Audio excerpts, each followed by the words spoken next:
You know, in 2024, a lot of people have said a lot of bullshit. And today I want to break down everything that's been put out there so I can help you with understanding how these all work and why they actually do work for some influencers to gain more traction and to also help you kind of understand what to look for next year.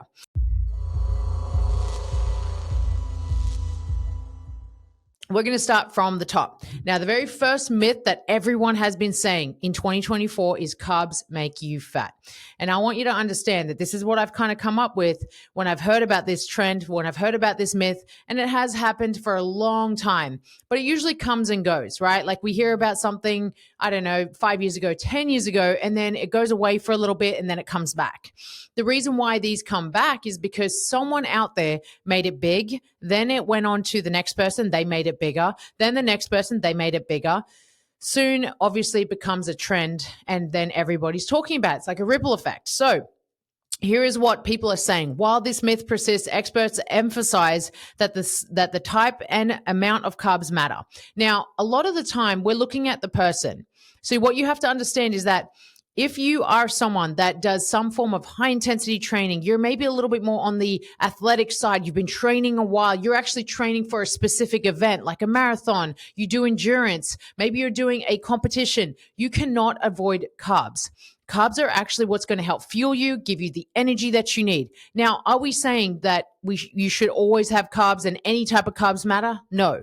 What we're saying is that specific carbs are going to give you energy. If you go for the wrong stuff, then obviously you can expect yourself to feel pretty damn bad. So go for like the good types of carbohydrates. We're talking about fruits, vegetables, we're talking about rice, we're talking about, things like that that aren't going to necessarily derail you. If we think about the processed carbohydrates, we're talking about the chips and the chocolates and the candy. Yeah, obviously you want to avoid those. And that's what people mean when they say carbs make you fat. You have to understand that that's what people are saying. That's what they mean. They just don't interpret it to you. So that's the first one. All right. Starvation diets lead to sustainable weight loss.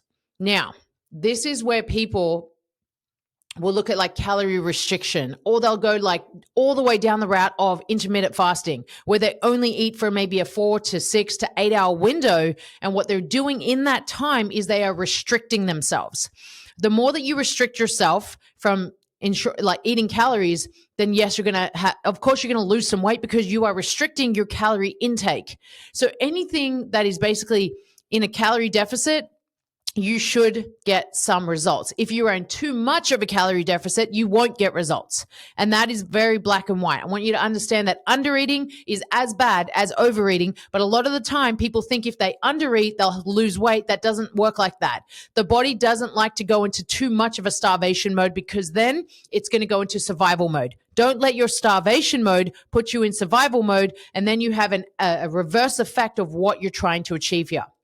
Okay, supplements can replace whole foods. Many people believe that supplements like collagen or protein powders can fully replace balanced meals. They are helpful, yes. Do they replace them? Hell no, never.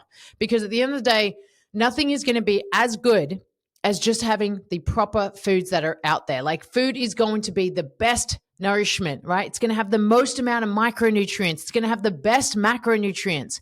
You're going to have all of these extra advantages and benefits if you have the real stuff. Not to say that you can't have protein powders, not to say that you can't go and have some supplements, but they should not replace your full food. So make sure that you're having those in as a supplement. That's why they're called supplements, because you're supplementing something that you're not getting from your diet. And this is a huge one. All right. I'm going to go down the route of looking at more of like the holistic health approaches that people have been talking about, like the trends of 2024. Gut health, mental health, and mindfulness are at the forefront. Okay. Now, you've probably seen so many people this year in particular talk about gut health. The reason why more and more people are talking about gut health is because prior to this year, everyone has eaten so poorly, especially during the pandemic, that we get to 2024 and people have now gut issues. The gut issues didn't exist 4 years ago, 5 years ago, but suddenly, out of nowhere, everyone has gut health issues.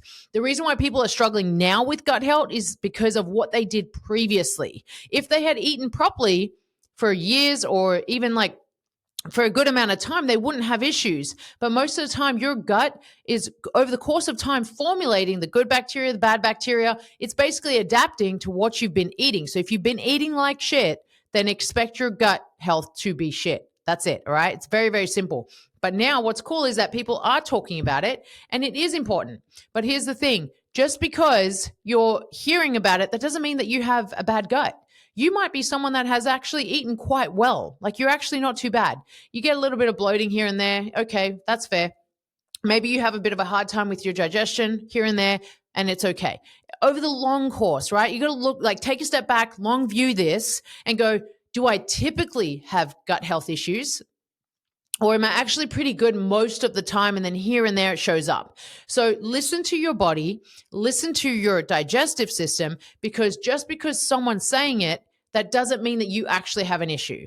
So be careful, because a lot of the time this is how people grab you. They'll grab you by like, your gut health is the worst ever. And it's not. It probably just has been bad for a little bit of time because you're a little more stressed. If you have high stress, then the gut health is going to be affected, right? Anyone that has more stress and it's kind of piling on, it's packing on, then yeah, you might have some issues. But again, be smart about this. Listen to what they're saying. And then, does it actually apply to you? Very important. Mindfulness, oh my gosh, that has been one of the major things that have been talked about. You know why? Because people are more stressed today than they've ever been. People are more emotional today than they've ever been. People are more sensitive today than they've ever been. That is what is affecting your mental health. It is not the fact that you're not doing anything about it. It's about the fact that you are just letting things pile on, pile on, pile on. And then you get to a point where you're like, my mental health sucks. If you just actually bring some awareness to where you're at. If you have a stressful life, you're going to have to implement some strategies to decompress. If you have maybe a lot of responsibility, you're going to have to implement some good time management skills so that you can actually stay grounded. You have to look at your life. Your life is different to someone else's. What you have going on for you is a little different to what someone else has going on for them. So again, just factor this in. Do some form of mindfulness. Here's the problem. People live in a very mindless state. And until they become more mindful and not so mindless, then they will actually improve their mental health. But a lot of the time we're on a rat race. We're spinning our wheels. We're just basically doing things just however they come and go. That's the problem. You're not aware of your day. You're not aware of the moment. You're definitely not present. So that's what's causing you to struggle. Okay. This is an awesome one that I really love, that this is like the trend of this year. Hot and cold therapy. Cold plunges and saunas definitely have been growing, as well as their cost for them, which is ridiculous. But, they have come out with some evidence to support that they are helpful. And here's the thing that I think most people don't realize. Saunas have been around for how long? Centuries, right? Cold plunges have been around for how long? Centuries, like the longest amount of time. And I want to help you understand something. Hot and cold therapy is not therapy, okay? It's just a recovery tool. It's a recovery tool. You getting in a cold plunge doesn't make you more mentally tough. So stop thinking that just because you're putting your body in cold water, you're like this badass, because you're not, okay? It's a cold plunge. That's all it is. It's cold water. You are immersing your body in cold water, and that's it. Does that change your mental state? I don't think so. Like, maybe for someone that wants to go and put it on Instagram and make themselves look good, but oh my gosh, this is the biggest load of bullshit that I've ever seen. And here is why. When I was doing my high level activity, okay, so I was a professional athlete, we were training like a lot. We were going all out. We had a lot to do. We were on the field. We were in the gym. We were doing all of this stuff. At the end of the day, we're talking about probably about -7 degrees Celsius. We had to go and then get in a cold plunge. That was a true cold plunge. We're talking about like the ones that are in the ground. They're freezing cold, freezing. And they say, okay, you're going to go do 30 seconds in that, switch over to the spa, and then you're going to do 30 seconds in the heat, back to the cold, back to the hot heat, finish on the cold, finish on the cold. Do you think they gave a fuck about our mental health? Hell no. They were like, get your body in there so that you can train again tomorrow. That's what they cared about. They weren't like, we're going to make you mentally strong because we're putting you in a cold plunge. Like, that is where most people are so weak, because they think of this idea that is such bullshit that it doesn't make any sense. If you're going to go into a cold plunge, you're doing it for your body, for your recovery. You're not doing it for your brain. You're not doing it for your mindset. So the fact that people have been like, build mental resilience by putting yourself in the cold plunge. Okay. Like, think about who you're listening to. Does that mean as soon as they come to a fight, they're going to be like, hold on, I've got to get myself mentally stable. I've got to get myself in this good place so I can fight you back. Let me go cold plunge. Then I'll come back to the fight and then I'll be good. I highly doubt it. Okay. So anyways, I just want to make sure that you guys know that hot and cold therapy is not therapy. It is recovery, and they are very different. Utilize them as such. Okay. AI powered workouts. Smart gyms and AI-based fitness tools are personalizing workouts. Okay, you know what? This makes me think of the mirror. If you haven't had a look at the mirror where you stand in front of the mirror and they customize the workout for you, a lot of the time this is AI-powered. So it is very much robotic. It is very much not providing the true need for your body. So if your body maybe lacks some form of functional training, it's not going to know that. If your body doesn't see that you have compensation issues, it's not going to know that. So the problem is that everyone is now doing these AI-powered workouts. They're doing these AI-powered training, and they're not realizing that this is actually not very beneficial for them. And I want to encourage that if you want to have just like a generic program, you can join anything. Truly, you can ask ChatGPT to just do up a quick program for you that focuses on upper body, lower body functional training, and you'll probably get some results. But if you truly want to go to the next level, then you have to have someone that has been around for a long time, that has seen what worked a long time ago before AI, before all of these things that have been coming out. And then you can actually see that you have a much better chance of getting better results. But AI powered workouts are very generic, right? You don't have the capacity to truly understand your body, how your body works, what you do in your day, and everything, unless you really have someone that's kind of going in, customizing it for you. Okay, hydration solutions. Isn't it crazy that now we can just go anywhere and get hydrated through, injecting? It's pretty crazy. Now, this has been great for some people that truly have a hard time being hydrated, have a hard time with, managing their body, and they can just go to like their local hydration spot and they'll just hydrate them. However, I think from a cost standpoint, it just doesn't really make a lot of sense. I truly don't believe that has really been that helpful for people. But again, it's one of the trends. So if you jump on board of the trend, you'll be there, you'll spend some money on it, and then you'll jump to the next thing. The last thing that I want to kind of touch on is strength training makes women bulky. I think that this is probably one of the most craziest things ever. If you are a woman and you are strength training, you will not get bulky, and here is why. You have not been lifting for long enough. You haven't been pushing yourself hard enough for over a length of time to make you bulky. For you to get bulky, you would have to lift for a very long time. You would have to eat a lot of food, and you would have to be pushing yourself much harder than what you are. So you're never going to get bulky because you haven't been doing it long enough, and you're honestly not pushing yourself hard enough, and your intensity is half-assed, so you're not going to get bulky.